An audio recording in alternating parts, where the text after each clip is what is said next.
Subhanaka la ilma lana illa ma 'allamtana innaka antal 'alimul hakim. Rabbi shrah li sadri wa yassir li amri wahlul 'uqdatam min lisani yafqahu qawli.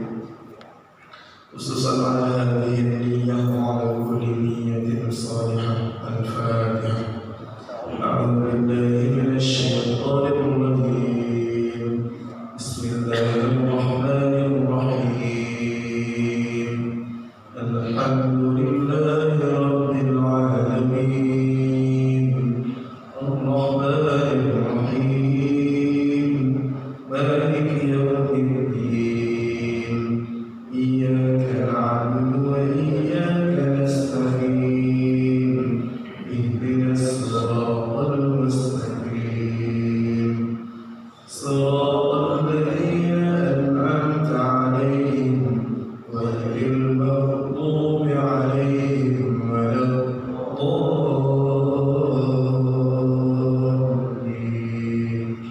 Amin.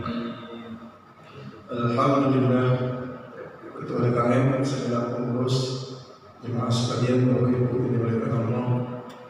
Pada kesempatan ini saya ingin mengucapkan taqabbalallahu minna wa minkum taqabbal ya karim. Ja'alanallah wa iyyakum minal 'aidin wal faizin wal maqbulin insyaallah. Amin. Amin rabbal alamin. Sehat Bapak Ibu? Alhamdulillah. Masya Allah, muka-muka ada yang pulang dari kampung. Semuanya mudah-mudahan tetap dalam keadaan ibadah di sisi Allah Subhanahu wa taala. Nikmat yang paling indah pagi ini kita kembali bertemu di Masjid Abdul Yakin. Kita bisa ibadah subuh, mudah-mudahan sama seperti bulan Ramadan. Semangat ibadah kita tidak pernah turun di bulan Syawal, dan mudah-mudahan sesuai dengan makna Syawal. Syawal itu maknanya apa? Makna Syawal? Syawal ada yang bilang peningkatan. Saya ingin langsung sedikit biar kita nanti bisa diskusi, karena ini request. Saya tanya kepada Pak Hadi, apa tema khusus? Ada lanjut kajian fikih Al-Ghazali atau khusus? Kita kajian khusus tentang Syawal atau menjaga amal-amal yang kita kerjakan selama bulan Ramadan. Sedikit saya ingin sebutkan, Syawal itu ada yang memaknai peningkatan. Sebenarnya maknanya bukan peningkatan. Syawal itu sebelum ada Ramadan, sebelum ada perintah puasa, itu orang Arab sudah kenal dengan Syawal. Orang Arab Jahiliyah itu sudah tahu dengan bulan Syawal. Ciri-cirinya dulu di zaman Arab, bulan Syawal itu, Bapak Ibu sekalian, di mana cirinya unta betina tak mau dinikahi sama unta jantan. Makanya orang Arab dulu pantang menikah di bulan Syawal. Dari mana tahunya unta betina gak mau dikawin sama unta jantan? Itu tahunya dia ngangkat ekor. Maka ngangkat ekor itu dalam bahasa Arab disebut syalah. Syalatul naqal bidhanabih. Di dalam satu kitab oleh Imam Ibnu Manzur, nama kitabnya Lisanul Arab. Lisanul Arab. Itu makna Syawal itu syalatul naqal bidhanabih. Unta betina mengangkat ekor. Jadi ngangkat ekor itu bahasa bahasanya syalah. Syalah itu nanti berkembang menjadi Syawal. Kalau kita supporter sepak bola itu, apa yang diangkat itu Pak? Ada tulisan, misalnya Persija, Persib, Syal. Kita nyebutnya Syal. Saya nggak tahu Syal itu bahasa dari mana, tapi itu sama dengan Syawal itu. Syal diangkat. Makanya orang Arab dulu kalau senjata digantungkan juga disebut syal atau syalah. Nah, bulan Syawal arti dasarnya mengangkat. Nah, jadi Jadi kalau ada orang bilang, kemudian guru bilang atau ustaz bilang meningkat, itu mungkin maknanya makna alegorisnya atau kita sebut majasnya.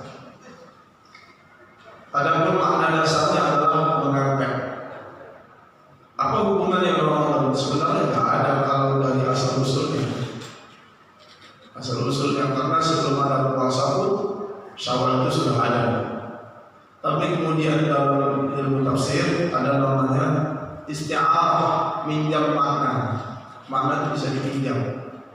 Ketika mengangkat zaman itu kita betina mengangkat ekor, maka bisa dipinjam maknanya pada konteks. Maka maknanya apa? Jadi mengangkat, yang terangkat mudah-mudahan di sisi Allah itu adalah kemuliaan, naik. Makanya kemudian diartikan namanya mengangkat itu kan di atas. Mudah-mudahan naiklah kebaikan itu di sisi Allah Subhanahu wa Ta'ala. Itu namanya minjam makna, bukan makna sebenarnya. Oleh karenanya kita bersyukur hadir bulan Syawal. Kalau orang Jawa nyebutnya puasa 6 itu puasa apa? Ketupat. Itu kan juga adalah inisiasi dari Sunan Kalijaga. Ketupat itu di dalamnya cuma nasi sama janur. Janur itu kan singkatan dari kalau nggak salah jati ikor, artinya hati nurani. Jadi nasi itu kalau nafsu dibungkus oleh hati, artinya hatilah, hati yang baik itu bisa menjaga nafsu. Nah, itu maka kemudian wajar kalau Nabi SAW kita bersolawat kepada beliau, Allahumma shalli ala sayyidina Muhammad wa ala ali sayyidina Muhammad. Wajar kalau beliau bilang man shoma Ramadan, siapa orang yang berpuasa di bulan Ramadan, kemudian thumma atba'ahu sittan min Syawal, diikuti dengan puasa 6, kana kasiyami ad-dahr, sama seperti puasa setahun penuh. Padahal cuma 6 hari puasanya. Aneh. Bisa 6 hari itu Nabi bilang 1 tahun. Sedangkan Ramadan 30 hari itu kan bilang setahun. Itu artinya, maksudnya bukan kalau puasa 6 hari sebenarnya makna hakikatnya bukan sekedar 6 hari, diharapkan keluar dari Ramadan tetap berpuasa. Karena orang kita itu bawaannya ibadahnya itu kayak pedagang. Karena pedagang itu selalu kalkulasi untuk rugi. Jadi kalau sudah dapat 6 hari itu rasanya sudah setahun. Jadi kalau dia ada 6 hari Syawal akhirnya beres. Keluar dari Syawal, tak puasa lagi, saya sudah setahun puasa. Kan itu persoalannya. Kenapa? Memang umat Nabi paham. Nabi paham umatnya memang begitu. Rata-rata umatnya itu selalu menghitung itu. Jadi yang dicari itu kalau bisa puasa tambah 6 hari lagi di bulan setelah bulan Syawal apa? Zulqa'dah. Kalau bisa puasa 6 hari bulan Zulqa'dah sama dengan ibadah puasa 2 tahun. Kalau bisa. Cuma Nabi kemudian Nabi tawarkan puasa 6 hari itu seperti puasa setahun penuh. Itulah keadaan umatnya. Mudah-mudahan umatnya puasanya tidak hanya memahami setahun penuh itu pahalanya, tapi habis Syawal itu dia ikut puasa. Puasa Senin Kamis, puasa terus. Memang pahala itu besar. Pahala itu besar. Artinya kalau Nabi nyebut setahun penuh, jangankan setahun penuh.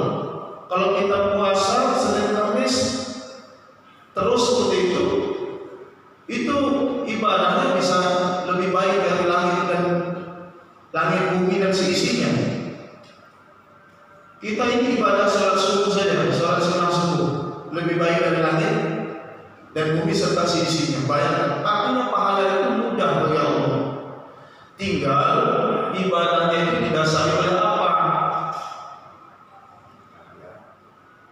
Kalau hanya sebatas pahala, dia akan dapat pahala itu. Maka saya pernah ulang-ulang, kalau orang nyari pahala, dia akan dapat pahala itu, tapi belum dapat kedekatan dengan Allah.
kemudian tidak akan pernah rusak, tidak akan pernah keliru. Jadi kembali kepada ibadah. Nah, ibadah kita yang kita kerjakan di bulan Ramadan itu bisa diukur Bapak Ibu sekalian di bulan Syawal. Banyak orang jadi hamba Ramadan, mengabdikan diri untuk Ramadan, tapi keluar dari Ramadan dia tidak jadi hamba Allah. Boleh nggak jadi hamba Ramadan? Syirik. Hamba Ramadan. Jadi saking memuliakan Ramadan, dia itu mengkhususkan ibadah-ibadah sunnahnya hanya di bulan Ramadan. Hanya kalimat hanya. Contoh, Bapak Ibu pernah dengar nggak kalau sholawat jemaah sekalian, sholawat itu bagusnya hari Jumat. Berarti di luar Jumat kita nggak perlu sholawat, betul? Kan nggak begitu. Cuma disediakan hari Jumat, kamu tuh minimal hari Jumat, itu maksudnya proses gradual. Memang begitu, selalu momen itu digunakan untuk memproses. Jadi kadang orang itu untuk trigger ya. Jadi bagaimana merangsang dirinya agar tergerak, cari momen. Sama aja momen sholat Idul Fitri. Itu kan pakai baju putih semua, baju baru semua, pakai baju baru semua. Jangan pakai baju baru katanya gitu. Baju baru nggak penting, yang penting ibadahnya yang nggak begitu juga. Pakai baju baru, silakan. Nabi kita sallallahu alaihi wasallam pakai baju baru. Tapi lebih dari itu, setelah Idul Fitri itu, sholat Idul Fitri salam-salaman sambil dijaga, silaturahim dijaga, waktu sholat dijaga. Yang terjadi di kita adalah silaturahimnya bagus, dia kemana-mana. Apalagi hari pertama itu kan hari Lebaran, itu ketupat banyak. Itu masya Allah, dalam satu hari itu jadi lebar semua, kolesterolnya melebar, yang tadinya sehat-sehat itu melebar semua, jadi asam urat. Timbul lagi penyakit satu hari itu, padahal 30 hari itu aman-aman aja. Apalagi tahun ini 30 hari. Sini lebaran hari apa? Satu ya, akhirnya ngalah juga. Sempat ini juga diskusi panjang. Jangan apa-apa, ngalah itu bagus. Kalau ngalah itu apa?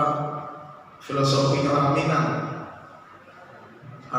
Kerbau itu tanduknya panjang. Dia muncungnya ke bawah, tanduknya ke depan. Gak apa-apa mengalah, yang penting tujuan tercapai. Kan gitu. Jadi silaturahim bagus, tapi kemudian sholat, masuk waktu sholat mulai masjid ditinggalkan. Perhatikan lebaran pertama masjid itu banyak sepi. Itu masjidnya menangis Pak. Masjid kalau bisa bicara, masjidnya nangis. Kenapa? Karena lebaran pertama sudah jadi tradisi orang Indonesia. Lebaran pertama biasanya sholat zuhur, sholat asar. Saya nggak tahu kalau di sini, mungkin ini pengecualian. Tapi tempat-tempat yang banyak yang tersinggahi, itu masjidnya mulai sepi. Malamnya juga para sibuk sholat tadi lupa datang ke masjid. Masjidnya menangis lebaran pertama. Itulah kondisi kita, realita. Itu kira-kira masalah apa? Masalah itu masalah luar biasa. Itu masalah. Kita bilang, tapi kan silaturahim bagus. Iya, silaturahim itu bagus. Silaturahim itu mulia. Dia kan selaras. Silaturahim aqrabu minan nas aqrabu minallah. Jadi begini sebenarnya dalam Islam itu. Islam itu lebih memperbaiki jasad atau hati, Pak? Lebih dulu mana? Lebih dulu jasad atau hati? Kalau ada hadis Nabi bilang begini, man aslaha sariya sarirahu aslahallahu alaniyatahu. Siapa orang yang memperbaiki hatinya, Allah akan memperbaiki jasadnya, perilakunya. Bahkan man aslaha, siapa yang memperbaiki hubungan dengan Allah, bainallah wa aslaha Allah bainan nas, Allah akan memperbaikinya hubungannya dengan manusia. Artinya ini menunjukkan ada keselarasan. Kalau Syawal jangan sibuk salam-salaman, tapi Allah ditinggalkan. Sibuk datang ke rumah orang, waktu sholat hilang. Maka jaga kedua-duanya. Dengan Allah di bulan Syawal kencang, dengan manusia sebagai penyempurna. Nah, itulah kemudian diajarkan oleh bahasa Imam Ibnu Rajab Al-Hambali, mazhabnya Hambali, ulama Irak tahun 1300-an. Beliau bilang, laisa liman labisa jadi, bukanlah hari raya itu orang yang berpakaian serba baru. Nah, ini bukan larangan, asalnya boleh berpakaian baru, tapi sebenarnya bukan pakaian serba baru. Walakin lahir, tapi hari raya yang sebenarnya liman ta'atuhu billahi tazid, yang dia makin taat kepada Allah, makin rajin kepada Allah, itulah hari raya sebenarnya. Sesuai dengan pendapat Sayyidina Ali karramallahu wajhahu, kalau setiap hari kita tanpa dosa, itu hari raya. Nih, kalau kita nih Pak ingin merayakan diri kita, satu hari kita jaga mata, satu hari kita jaga telinga, satu hari kita jaga diri kita, kita tidak melakukan dosa. Setelah kita hitung nih, saya akan dosa. Itu boleh kita sebut itu hari raya kita. Nah, ini kita kalau ingin misalnya mengubah satu budaya, perlu ada budaya baru yang menggeser. Maka Syawal itu maknanya adalah bagusnya liman ta'atuhu billahi tazid, ketaatan kepada Allah bertambah. Salat tarawih masih kan enggak lagi loh Syawal. Sebenarnya sama, tarawih itu pun dimaknai sudah salat kaprah. Tarawih itu istilahnya saja di zaman Nabi secara spesifik tidak ada, hanya disebut qiyamul lail, salat malam Ramadan. Cuma memang Nabi kencang banget bulan Ramadan. Bukan berarti bulan Syawal Nabi nggak salat malam, Nabi itu salat terus. Cuma Nabi itu menjadikan momen Ramadan, sahabatnya banyak tahu, Nabi keluar beberapa malam salat, bahkan ada riwayat 3 malam. Bolehkah kita salat malam di bulan Syawal? 8 rakaat ya boleh, 23 rakaat ya boleh. Disitulah kemudian persoalan, kemanakah kita di malam-malam Syawal? Kemanakah bacaan Quran kita di siang dan di malam bulan Syawal? Apakah kembali kepada setelan pabrik? Kembali lagi kondisinya mulai berat puasa. Sekarang saya tanya, lebih berat mana Pak, puasa 6 atau puasa Ramadan? 6. Nah, lebih berat puasa Syawal. Tentu kita bertanya, kok bisa 30 hari kita sudah lewati, sekarang cuma 6 hari, dan itu pun kata Nabi boleh selang-seling. Tapi hampir saya menjawab, kita juga mungkin begitu, itu puasa 6 itu terasa berat luar biasa. Kenapa? Karena udah kembali ke setelannya Pak. Jadi setelan kemarinnya udah dapat, balik lagi mulai berat, mulai banyak lihat orang makan bakso, soto, mulai kebayangin kuliner, wisata kuliner di mana-mana itu penuh. Dan mulai, makanya maaf Bapak Ibu sekalian,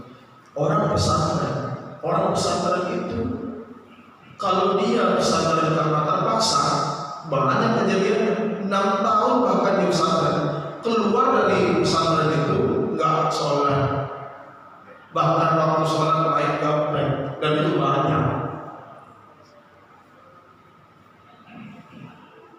Jadi karena merasa di pesantren itu apa-apa hukum, keluar dari pesantren bebas freedom. Jadi memang itulah hari kemerdekaan bagi mereka. Jadi kemerdekaan itu bukan bebas dari penjajahan Jepang Belanda. Di saat keluar dari pondok itu bisa juga disebut hari kemerdekaan. Sekarang kita keluar dari pesantren Ramadan. Keluar dari pesantren Ramadan. Siapa yang masuk dalam bulan Ramadan dia terpaksa, maka dia keluar dari bulan Ramadan dia akan merdeka. Apa yang merdeka? Nafsunya akan kembali merdeka. Maka disitulah dia tidak lagi menghitung mau amal apa di bulan Syawal. Yang penting sholat saja di bulan waktu. Kan ini persoalan kita. Memang berat Bapak Ibu sekalian. Ini berat buat saya dan berat buat kita bersama yang memang prosesnya lagi belajar.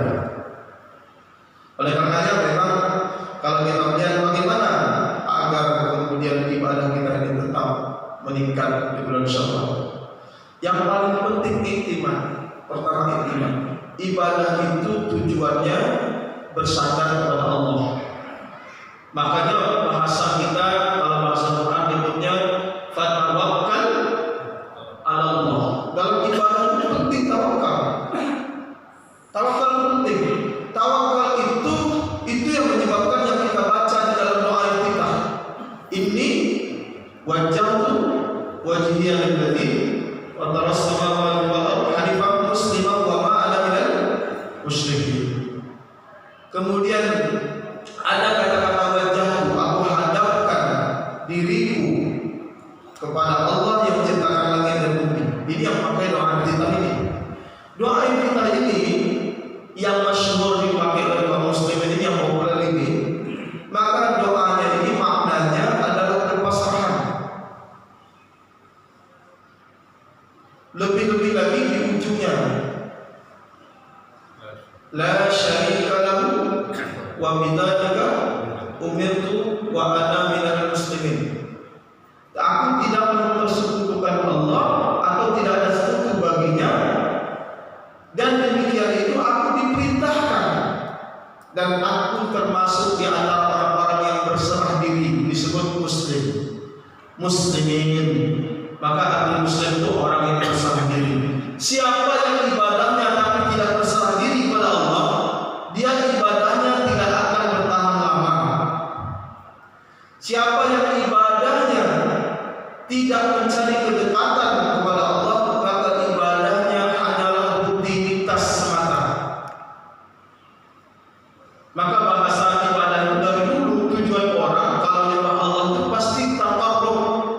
Taqarrub itu mendekatkan diri kepada Allah. Jangankan orang Islam, orang kafir jahiliyah dulu, musyrik jahiliyah, kalau nyembah Tuhan itu pakai namanya yuqarribuna zulfa, agar makin dekat dengan Allah dibuat perantara. Makanya dibuat berhala itu supaya terasa dekat. Makanya mereka buat berhala. Nah ini orang dulu nyembah berhala itu ada tujuannya, bukan makin jauh dengan Allah, supaya makin dekat dengan Allah. Cuma untuk merasa dekat dengan Allah, emosional dengan Allah itu dibuat patung. Patung itu merasa diawasi, merasa dilihat. Di situ terbangun kedekatan. Cuma mereka pakai wasilah, perantara yang diharamkan musyrik. Dan itu haram, syirik, jelas. Kita disuruh nyembah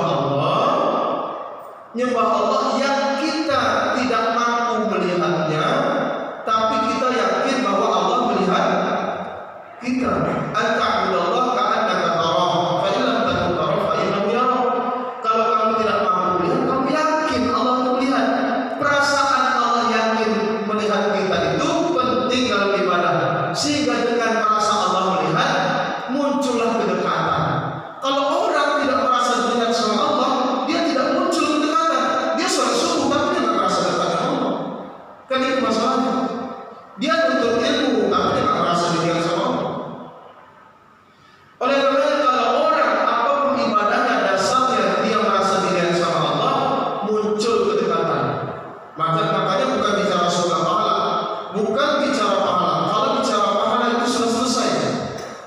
Ramadan selesai. Mau kita bahas enggak, Bapak Ibu sekalian? Mau kita bahas enggak? Itu pahala pasti dapat. Karena pahala itu mudah. Pahala itu sangat mudah begitu. Buktinya bisa kita salat ibadah Ramadan itu luar biasa pahalanya. Amalan sunnah seperti amalan wajib di luar Ramadan. Betapa besar mudah bagi Allah kalau urusan pahala. Tapi tidak semua Allah kasih rasa dekat dengan Allah. Tidak semua hamba Allah kasih rasa dekat dengan Allah. Nah, rasa dekat dengan Allah itu Bapak Ibu sekalian jemaah ada dua jalan. Ada jalan cepat, ada jalan lambat. Sama seperti kita mau ke tujuan tertentu lewat jalan tol atau jalan mutar-mutar. Saya tanya, jalan mutar-mutar itu nggak macet Pak? Jalan tol lurus saja. Apa bedanya Pak? Jalan tol sama jalan mutar-mutar. Selain lambat, yang tentu lambat dan cepat. Apa bedanya? Apa kelebihan orang jalan yang mutar-mutar?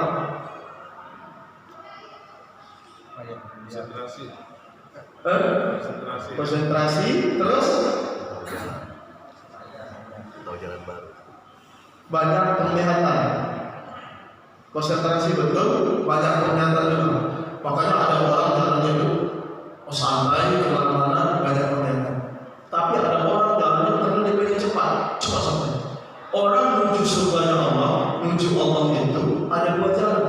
Jalan yang termudah, ada jalan yang cepat. Imam Ghazali rahimahullah ta'ala adalah seorang ulama yang jalan menuju Allah mutar-mutar. Jalannya mutar-mutar. Beda dengan Imam Ibnu Arabi, Imam Mansur al-Halabi, itu beda. Kenapa? Imam Ghazali sudah melewati macam-macam disiplin ilmu. Beliau itu multi. Dari lintas ilmu beliau pelajari macam-macam ilmu. Bahkan beliau disebut bapak filsafat juga, filsuf. Maka beliau punya kitab Tahaffudzul Falasifah mengkritik filsafat sendiri. Filsafat itu sampah. Beliau kenapa beliau mampu mengkritik? Karena beliau itu juga ahli filsafat, filsuf. Kalau ahli filsafat kan belajar dari teori filsafat. Beliau juga memang banyak pemikiran-pemikiran beliau sendiri luar biasa dahsyat. Tapi karena beliau itu merasa ilmunya sudah banyak, tapi gersang dengan Allah kok merasa di hati ini kering. Ada orang ilmunya sudah banyak, mani pada ala ilmihi dhalla. Siapa yang bersandar pada ilmunya dia tersesat. Orang kalau sudah muncul arogansi, ada kesombongan intelektual, bangga dengan ilmunya, dia akan tersesat. Lama-lama dia akan merasa gersang, kering.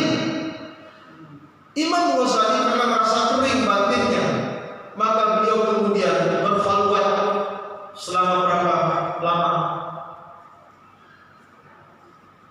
Itu cerita khalwat beliau itu lumayan berbeda. Yang penting disebut tahunan. Ada yang 4 tahun, ada yang 1 tahun, tapi itu ceritanya tahunan beliau khalwat, menyendiri, menemukan sebenarnya apa yang saya cari kan gitu. Sama yang kita ibadah ini. Kita ibadah terus setiap hari. Ada orang ibadah itu justru bosan. Coba kita renung, apa yang kita cari? Begitulah Imam Ghazali mencari dirinya sendiri setelah ilmunya banyak. Akhirnya balik lagi Pak. Balik itu titik baliknya beliau mendalami ilmu dekat dengan Allah, disebut ilmu tasawuf. Itu kembali dengan Allah. Itu jalannya mutar-mutar dulu. Tapi ada orang ingin dekat dengan Allah, nggak perlu seperti Imam Ghazali. Dia cukup berzikir, dia ibadah, dia cari gurunya, dibangun tahu rasa di dalam hati, kelezatan dalam ibadah, ditemukan ketika dia zikir la ilaha illallah, ditemukan kelezatan dalam hatinya, dirasakan betul Allah itu hadir, ditemukan betul datanglah lezat dalam dirinya. Ketika lezat itu bertahan, itu disebut zauq. Jadi ketika nyebut nama Allah takutlah dia, netes air matanya sesuai dengan ayat Quran. Wa idza sami'u ma unzila ila rasulin tara a'yunuhum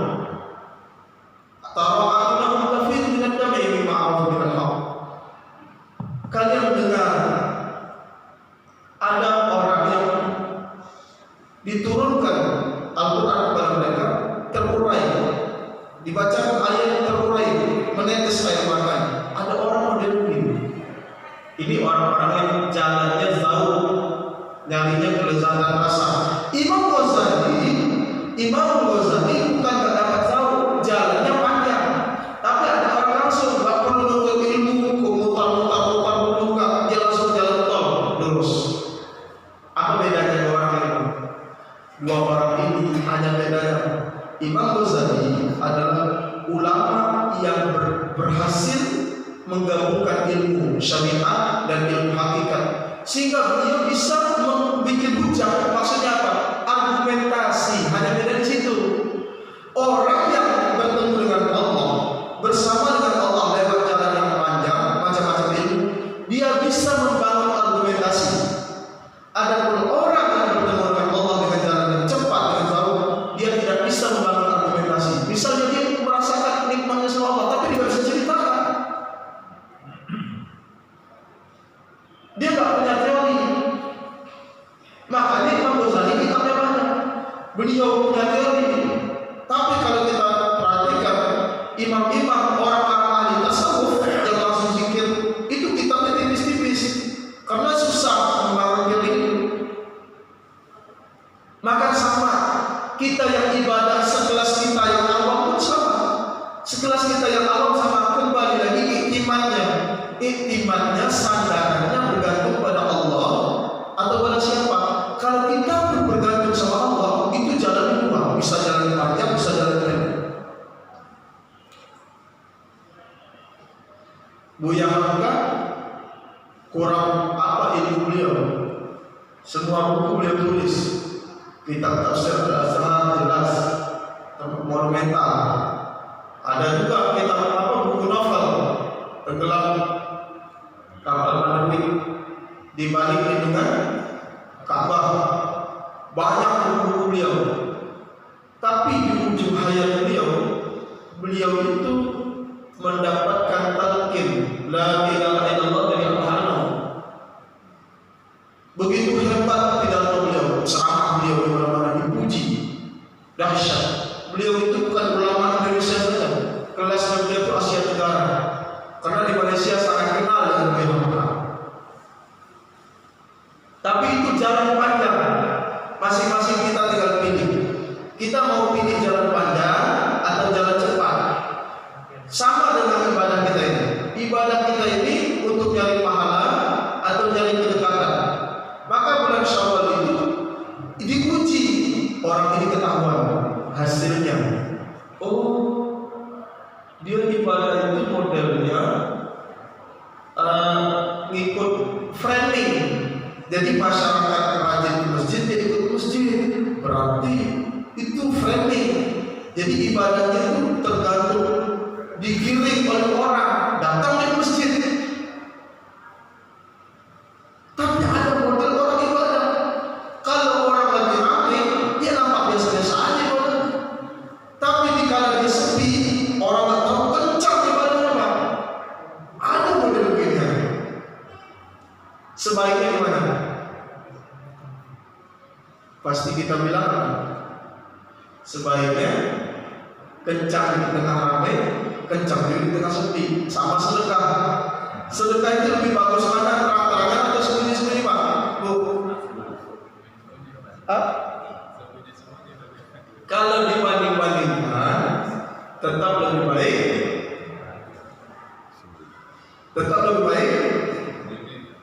dua-duanya.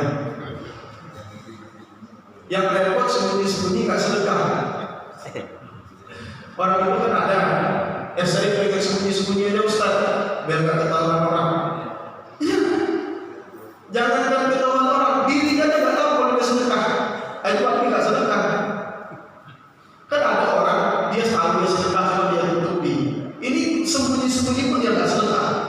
Yang memang kalau dibanding-bandingkan, memang sedekah sembunyi lebih baik. Cuma di antara yang lebih baik ada pilihan ABCD yang D itu sedekah terang-terangan, sedekah sembunyi-sembunyi. Cuma jarang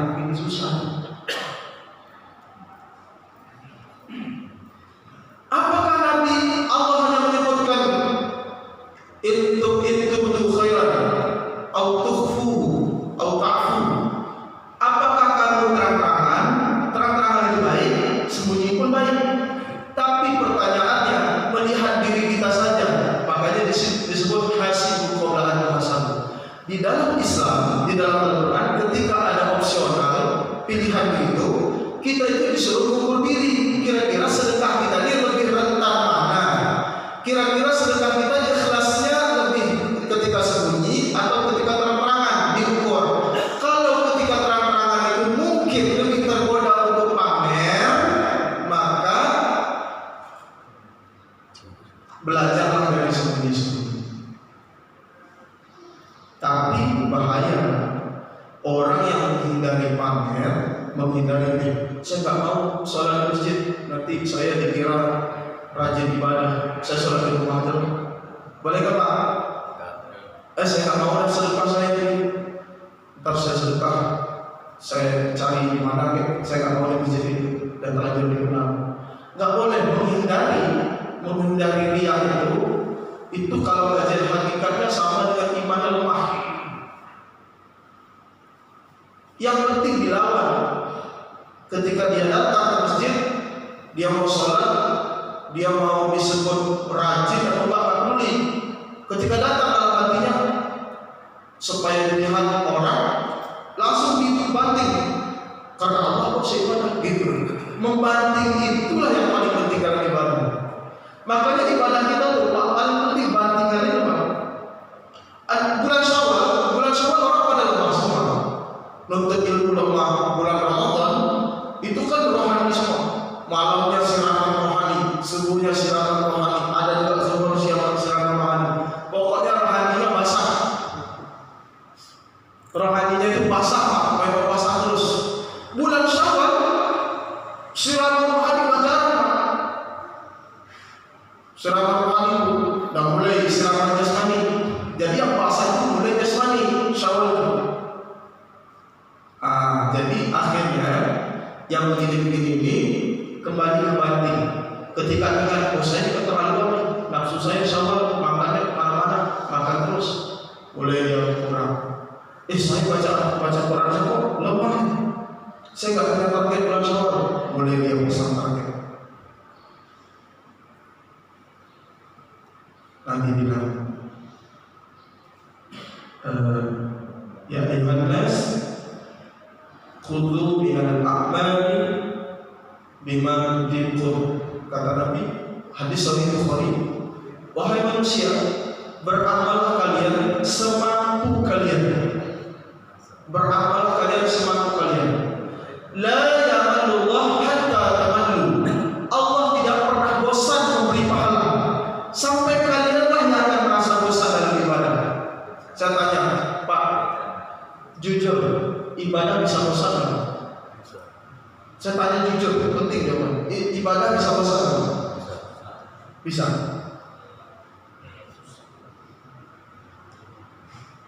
Kenapa kita berhenti sholat malam? Bisa jadi itu karena kebosanan. Tapi Allah bilang melalui kalam Nabi Sallallahu Alaihi Wasallam, la yamalullah hatta tamallu. Allah tidak pernah bosan memberi pahala sampai kamu sendiri pun bosan. Makanya kalau ibadah bicara pahala, jangan tanding-tandingan dengan Allah. Allah akan kasih pahala sebanyak-banyak sampai kita yang kalah, kita yang berhenti ibadah sampai tak kuat mengejar pahala. Gitu. Maka rumus saya kata Nabi untuk begitu supaya tak bosan. Wa kana ahaddin mada wa masahibu ilaihi. Beramal yang sedikit tapi terus continue, berlangsung terus-menerus. Itulah penanda akhir hayat kita. Berlangsung terus-menerus. Ini Ramadan gak usah diambil semuanya Pak. Bapak Ibu sekalian jemaah, gak usah diambil semuanya dari bulan Ramadan. Kita ambil saja favorit kita. Selama Ramadan, kira-kira apa yang menjadi favorit kita dalam ibadah? Di luar sholat fardu. Kalau kita ambil favoritnya baca Quran, bulan Syawal dijaga baca Quran.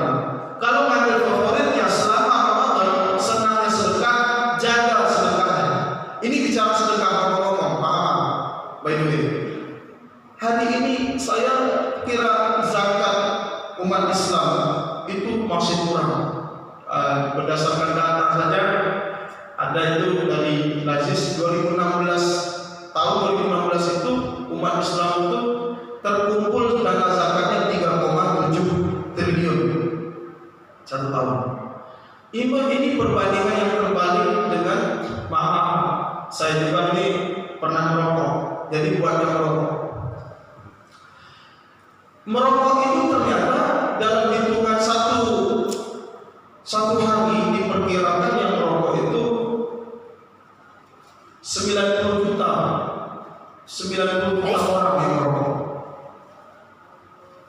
kali minimal 10.000 aja, kalau 20.000 walaupun harganya sekarang segitu, 10.000 aja berarti berapa sehari? 900 miliar, benar ya? Itu 3 hari kalau dihitung itu udah 4 hari 3,6 triliun. Bayangkan 80% yang merokok orang Islam.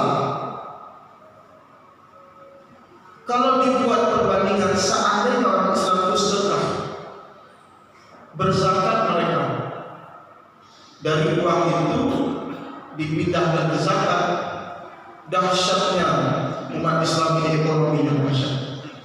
Padahal kita tahu merokok itu memang nyumbangnya ke siapa, Pak?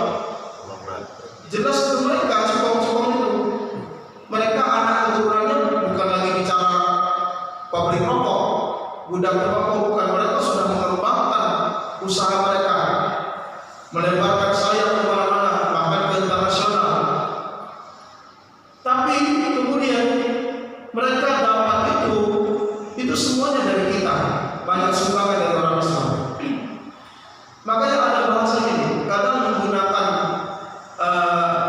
arahan jangan merokok karena mengandung penyakit seperti itu udah tak mempan. Tapi kalau misalnya dipakai pendekatan begini sama dengan nyumbang mereka, itu mungkin sedikit agak kena. Oleh karenanya kalau kita hitung-hitung, umat Islam ini banyak membazir. Saya tidak menyalahkan umat Islam, terutama misalnya yang belajar, bahwa ini tentu adalah tugasnya ulama. Memang tugasnya para ustaz, para guru, para ulama, para kiai untuk duduk bersama, memikir ulang yang begini-begini. Memang itulah kondisi kita. Kalau kita berbicara sedekah kan besar pahalanya, tapi kan kita berbicara kemanakah sedekah itu?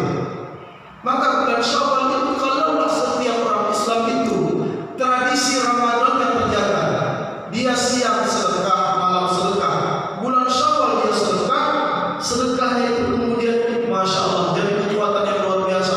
Dia dapat pahala besar, amalnya terjaga, continue, dan dia guna amal ibadahnya sesuai dengan sasaran pemberdayaan umat. Oleh karena itu kalau kita pikir ulang, Bapak Ibu sekalian, saya minta maaf kalau bicara tadi, karena memang asal usul kita sebagai santri kita juga merokok. Saya kalau masalah merokok juga karena saya sebagai santri, kalau yang namanya merokok sama kopi sampai sekarang sesekali, karena bahasa kadang menghormati teman lagi ngumpul sesama santri kadang merokok. Tapi kalau melihat begini kenyataannya, maka saya tidak kasih tahu jemaah untuk ini masalah kiai, masalah para ulama, masalah guru untuk duduk bersama. Karena selalu orang bahasa begini, kiainya merokok, selalu digunakan begini. Guru saya itu rata-rata udah berhenti merokok. Memang dulunya masa dulu, tapi udah berhenti rata-rata. Oleh karenanya yang begini-beginian ini, saya menyampaikan ini persoalan yang di atas. Umat ini mereka sebenarnya mudah-mudah saja ikut. Karena tergantung contoh masing-masing. Oleh karenanya jemaah sekalian, kita di bulan Syawal cari amalan yang kita bangun di bulan Ramadan. Kalau kita Ramadannya nggak usah coba, itu repot kalau nggak bisa. Nggak usah bisa. Pilih. Kalau rajin sholat malam, sholat. Kalau rajin sedekah.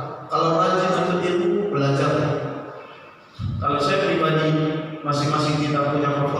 kita tinggal ngambil. Dan setiap kita itu akan berbeda ngambil. Oleh karenanya bulan Syawal janganlah jadi bulan kehancuran, bulan perbedaan hawa nafsu. Nauzubillah subhanahu. Saya kira ini bulan Syawal ini kita halal bihalal, apalagi silaturahim, masya Allah. Mudah-mudahan benar-benar diampuni oleh Allah segala dosa-dosa kita. Amin. Amin. Mudah-mudahan benar-benar terjaga silaturahim kita. Siapapun kita kalau terjaga silaturahim akan dapat rahmat Allah. Ingat di bulan Syawal ini di mana-mana ibadah itu tidak akan diterima sama Allah kalau dia memutuskan tadi silaturahim. Ibadah apapun tidak akan pernah diterima oleh Allah kalau dia memutuskan tadi silaturahim. Bagaimana maksud memutuskan tadi silaturahim? Dialah orang pertama yang memutus, yang membuat jarak. Maka la yadkhulul jannah qatirur rahim, tidak akan masuk surga orang yang memutuskan tadi silaturahim. Nah, jadi sekarang ada satu pondok, sholatnya masih berjalan. Ada satu pondok, saya sebut aja, Pondok Az-Zaitun. Sholatnya berjalan. Ada perempuan di depan, azannya menghadap makmum. Pondoknya besar, kita udah tahu itu bukan rahasia umum. Ini artinya apa? Ini bahaya zaman ini. Zaman ini luar biasa. Ada semacam satu model baru, gaya baru, penafsiran baru yang dibuat dan itu dianggap lebih relevan dengan zaman ini. Dan itu sampai sekarang tidak dapat sikap yang tegas dari pemerintah, dari ulama. Nggak ada sikap tegas. Ini padahal udah berlangsung lama model-model yang aneh-aneh ini. Bayangkan umat Islam hari ini cara ibadahnya ada yang keluar daripada pola-pola yang sudah dibuat selama ini. Dan itu berbahaya sekali. Kita bayangkan kalau kita melihat begitu, dia punya alasan berjarak itu. Dia bilang itu masih COVID. Saya perlu ceritakan ini bukan cerita aib, tapi ini kalau mengikuti pola yang sebelumnya, ini sudah masuk dalam kategori sesat. Kenapa? Kalau bicara sesat dengan benar, kamu jelas parameternya. Ini makanya ini cepat atau lambat nanti ulama akan bersikap tegas. Paling nyata sesatnya mana? Sesatnya ketika perempuan ada di saf pertama. Saya nggak tahu kabarnya juga oleh khotib juga iya, tapi saya nggak lihat videonya. Kita yang bisa kita hakimi yang kita lihat saja. Tapi katanya iya juga, khotib juga boleh. Alasannya wanita nggak boleh dinistakan. Dengan adanya takdir itu sama dengan memarginalkan wanita. Wanita termarginal. Jadi artinya dia punya spirit pendekatan emansipatoris. Jadi persetaraan gender, tapi caranya adalah keluar dari pola. Yang begini ini bayangkan Pak, bayangkan umat Islam hari ini kalau ada orang yang ngaku Nabi, pengikutnya ada dalam orang Islam. Betapa umat Islam hari ini rapuh. Kalau ada orang yang ngaku malaikat Jibril, ada pengikutnya. Nanti kalau ada orang yang ngaku malaikat Israel, ada juga mungkin pengikutnya. Berarti malaikat maut. Begitulah orang Islam kita rapuh. Rapuh itu datang dari mana? Rapuh itu datang dari ibadah yang tidak didasari ilmu. Saya katakan, orang ibadah yang tidak didasari ilmu, kerusakannya lebih parah. Makanya saya katakan, ibadah kita yang kita kerjakan, iktimat Allah, bersandar kepada Allah, dasar ilmu. Ilmu itu yang membuat kita ibadah itu mungkin nggak kencang-kencang amat, tapi argumentasinya dapat. Maka ibadah itu dasarlah ilmu. Kalau tidak didasari ilmu, orang ibadah jadi rutinitas kebiasaan. Nanti kalau ada yang ngaku mimpi ketemu ini, dia bikin aliran baru ikut.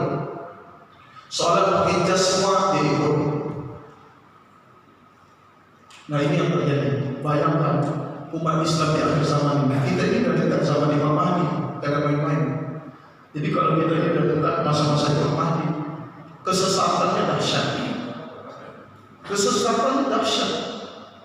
Soal Imam Mahdi itu siapa, tidak usah kita bahas. Ada Imam Mahdi katanya dari Pakistan, Muhammad bin Abdul Qasim. Itu wallahu a'lam. Karena Imam Mahdi tidak pernah ngaku. Imam Mahdi tidak mau diangkat sebagai Imam Mahdi sampai beliau diancam beliau mau. Cerita itu urusan lain. Tapi kita berada di zaman Imam Mahdi, di mana kesesatan itu banyak. Ibadah kalau tidak didasari ilmu, itu orang-orang ibadah kalau nggak benar niatnya karena Allah, ilmunya nggak ada, dia akan sesat. Ini zaman-zaman filter Pak, disaling semua. Oleh karenanya saya katakan keluarga kita kalau ada yang ilmu di masjid, di mana ilmu itu pakai dalil, ilmu itu pakai dalil, ada kebijaksanaan di situ, ikuti. Yang tujuannya bukan fanatik dengan guru itu, tapi supaya makin dekat dengan Allah. Saya tidak ingin Bapak Ibu sekalian supaya percaya semua perkataan saya, tidak boleh. Nabi sendiri yang bilang di dalam Sahih Muslim, kafa bil-mar'i kadziban an yuhadditha bi kulli ma sami'a. Cukuplah seseorang itu disebut berdusta ketika dia menceritakan setiap yang dia dengar. Jadi setiap yang kita dengar ini tidak boleh langsung kita ceritakan. Kalau kita menceritakan dengan latah, itu latah dalam beragama, itu pendusta. Maka disuruh kita untuk ilmu. Kenapa orang Islam Indonesia itu banyak berubah aliran? Karena latah. Bawaan latah ini, latah dalam ibadah, syawal berhenti. Latah dalam silaturahim, zulqa'dah berhenti silaturahim. Latah dalam ilmu, berhenti belajar keluar Ramadan. Latah orang tak berilmu, mudah fanatik kepada satu guru, mudah fanatik kepada aliran tertentu. Oleh karenanya saya katakan bulan Syawal, bulan mempertahankan amal dan ilmu. Tuntutlah ilmu sebanyak mungkin di akhir zaman, di masa-masa datang Imam Mahdi ini. Tuntut ilmu sebanyak mungkin, jaga amalan baik. Itu betul, nggak bisa dimana. Ada ilmu yang bagus, terima. Maka insya Allah kita selamat dari akhirat. Amin. Amin. Saya kira itu saja, panjang lebar. Saya minta maaf. Bila ini belum izin mohon maaf. Ada yang bertanyakan? Silakan Pak. Assalamualaikum warahmatullahi wabarakatuh. Waalaikumsalam. Dari Ustaz tentang Syawal itu adalah mengangkat Ustaz ya. Terlepas biasa dari ambil istilah dari unta betina mengangkat ekornya itu ya.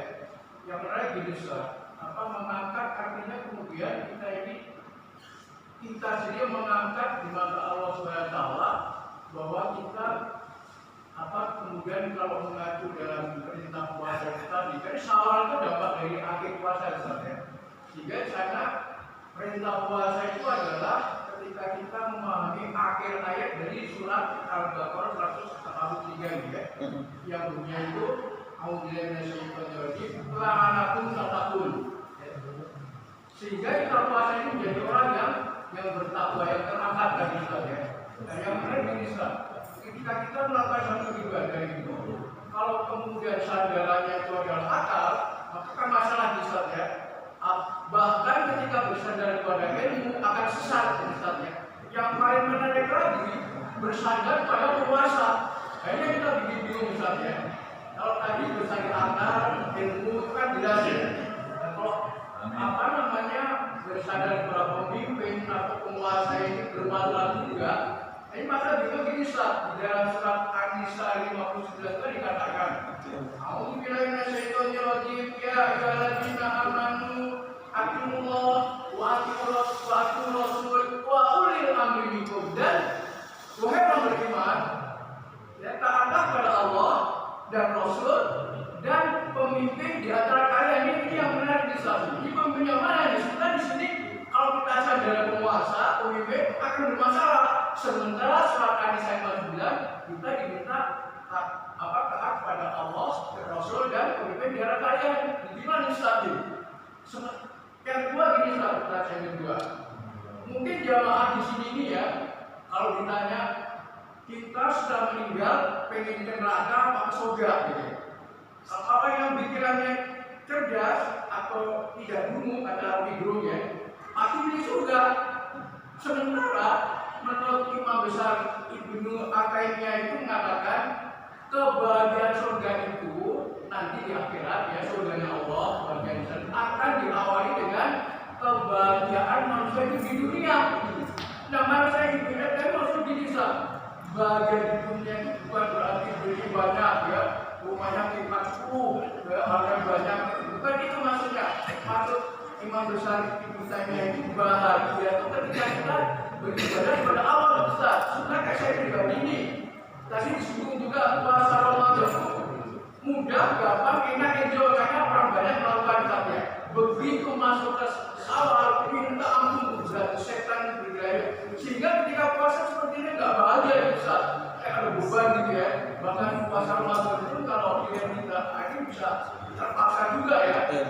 Tadi disinggung Ustaz kalau puasa Syawal itu lebih berat daripada puasa Ramadan. Kemudian puasa Syawal lebih ringan dari puasa Senin Kamis itu saja. Sementara memang kan kemudian Allah itu memberi fasilitas ya. Ketika Ramadan kasih fasilitas Syawal. Akan untuk mereka supaya puasa itu menjadi rutinitas saja. Nah ini gimana itu pertanyaan pertama ini? Siap-siap untuk kemudian kita ini menjadi orang-orang yang benar-benar sabar yang taat kita. Terus yang kedua, tentang tadi ulil amri yang dimaksud yang mana yang bisa diberi? Ini sama sangat. Assalamualaikum warahmatullahi wabarakatuh. Ya, sedikit aja ya, singkat aja Pak. Jadi tanda-tanda orang yang bergantung pada manusia yaitu nuqsanul roja, kurang harapnya kepada Allah. Maksudnya apa?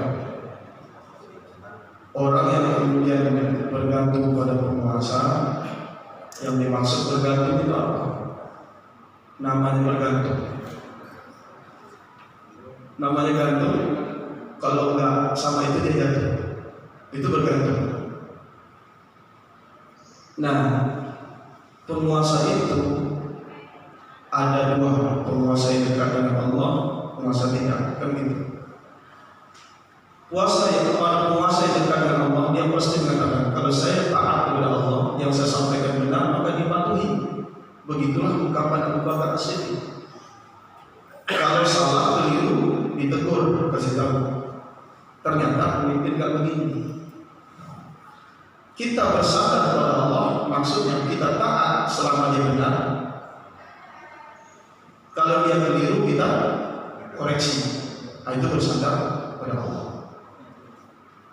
Tapi bagaimana dengan penguasa yang kemudian Nabi pun mengatakan bahwa kita al-Qur'an sekalipun pemimpin kita itu seorang budak disuruh taat. Ini tolong digarisbawahi. Ada maksudnya Nabi ngomong begitu. Nabi paham zaman. Nabi paham zaman. Saya kasih sedikit. Nabi paham zaman karena ujungnya di situ.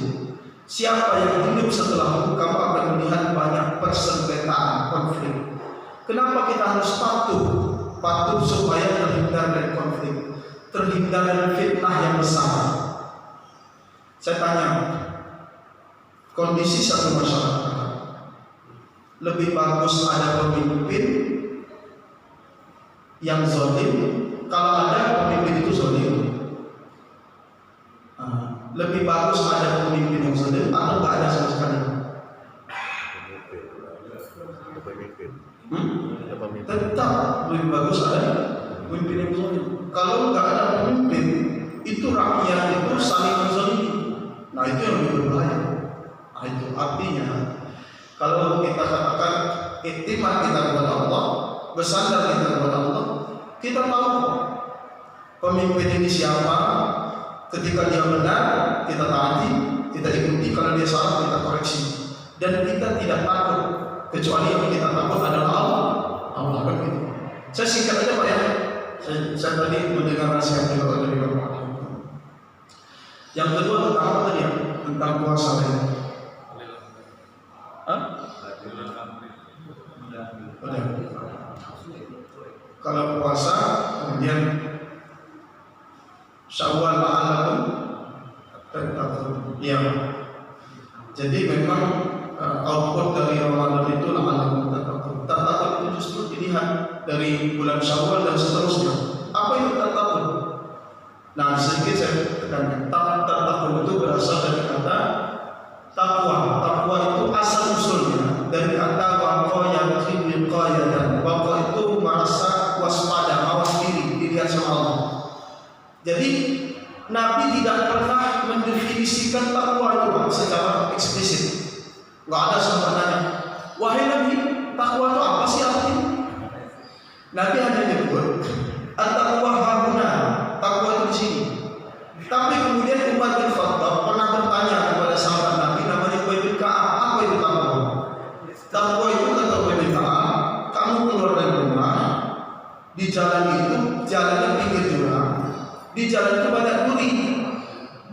Gimana cara kamu untuk berjalan? Maka kata Umar bin Khattab, saya akan berjuang menghindari duri dan jurang dan saya terus berjalan sampai pada tujuan.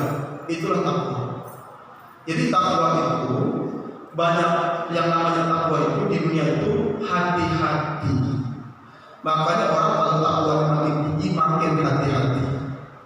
Kalau orang takwanya kurang enggak hati-hati, ngomong enggak hati-hati. Ibadahnya banyak tapi ngomongnya rusak, enggak hati-hati. Ada orang ngomongnya baik tapi kemudian ibadahnya kemudian bermasalah. Pokoknya orang yang takwa itu hati-hati. Makanya kata Nabi, kalau untuk menjawab pertanyaan itu istafti qalbak, tanya kepada hati. Ulama bisa bikin fatwa, tapi hati kita menjawab takwa. Takwa itu berbeda dengan fatwa. Fatwa bisa saja makruh, tapi takwa bisa menjawab haram. Oleh karenanya, ketakwaan contoh ngambil wudhu di kamar mandi hukumnya makruh. Ngambil wudhu di kamar mandi yang ada WC-nya makruh. Tapi bagi orang yang mungkin ketakwaannya tinggi, dia nggak ngambil di kamar mandi, nggak ambil wudhu di kamar mandi. Kenapa? Karena dia perasaannya ini makruh itu larangan, dia tinggalkan, dia cari tempat yang lain. Tapi ketakwaan itu kadang naik, kadang turun. Setidaknya ketika dia turun dia nggak berdosa, makanya hukum itu makruh. Kalau takwanya turun, setidaknya dia nggak berdosa. Nah, orang takwa begitu. Maka semua kita ini inna akramakum indallahi atqakum, yang paling takwa, yang paling mulia adalah yang paling takwa. Itulah tujuan puasa. Mudah-mudahan bulan Syawal kita, bulan terus menerus takwaan kita makin bertambah. Amin.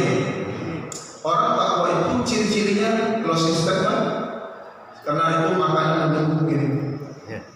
Jadi takwa itu orang yang suka kalkulasi. Hari ini dia hitung dari pagi sekarang dan sekarang dihitung sampai malam. Saya ingin jaga perkataan saya. Kalau saya berkumpul sama orang, pastikan saya tidak menyakiti hati orang satu pun. Kalau saya dengan siapapun, pastikan muka saya enak dipandang. Pastikan saya tidak suzon, tidak berusaha dengan siapapun. Pastikan saya ketemu orang, saya berusaha. Pastikan saya dengan orang membantu memudahkan orang. Pastikan kalau tamu datang ke rumah saya muliakan benar. Pastikan saya hari ini bacaan Quran saya tetap terjaga. Semua begitu itu kalkulasi orang bertakwa. Kalau tidak ada kalkulasi begitu, walaupun dia rajin ibadah, ibadahnya belum membawa dia kepada jalur takwa. Maka orang yang takwa itu begitu kalkulasinya. Oleh karenanya, orang takwa itu banyak baik sangkanya pada buruk sangka. Karena orang yang buruk sangka itu adalah orang yang tidak takwa. Orang yang banyak baik sangka, sekalipun yang dia pandang itu dia curiga, tetap dia berbaik sangka kepada Allah. Ingat, Bapak Ibu sekalian, ada namanya ilmu yang perlu kita kaji, ilmu maqadir. Ilmu maqadir itu ilmu bahwa takdir itu milik Allah. Itu penting, itu namanya ilmu maqadir. Saya kira itu saja pada kesempatan yang mulia ini, Pak.